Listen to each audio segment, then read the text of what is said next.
right, well, considering the track is slippery as hell and it's windy and dusty, that was a decent lap time. And what I find with the GT3RS, especially with our suspension and chassis and safety upgrades, is the car inspires some amazing confidence.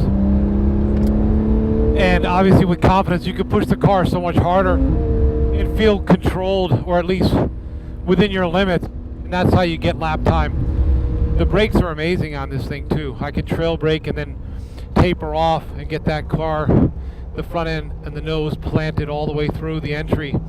And then obviously the transition back to throttle, the Porsche is fantastic with that. What I love about this car is it's really responsive. We set these cars up for the track and give it a little more toe in the front, a little more camber, and make it much more responsive, but still keeping the rear end tidy and secure in the back.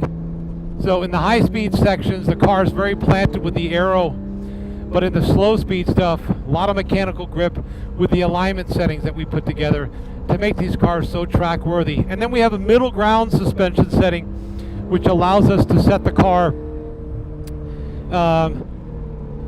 for both track and street use and manage tire wear. So really, depending on the use of the car, we really could tailor the car to the setup. This is a little bit more aggressive for track, but I've driven this to car shows the way it's set up right now on these Pirelli Trofeo R tires, and it's fantastic. So the last piece that I just mentioned is the tire. Pirelli Trofeo Rs.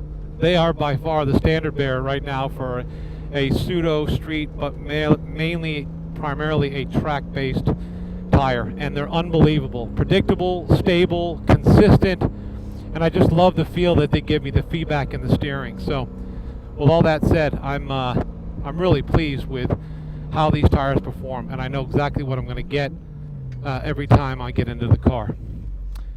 All right, pit lane, baby.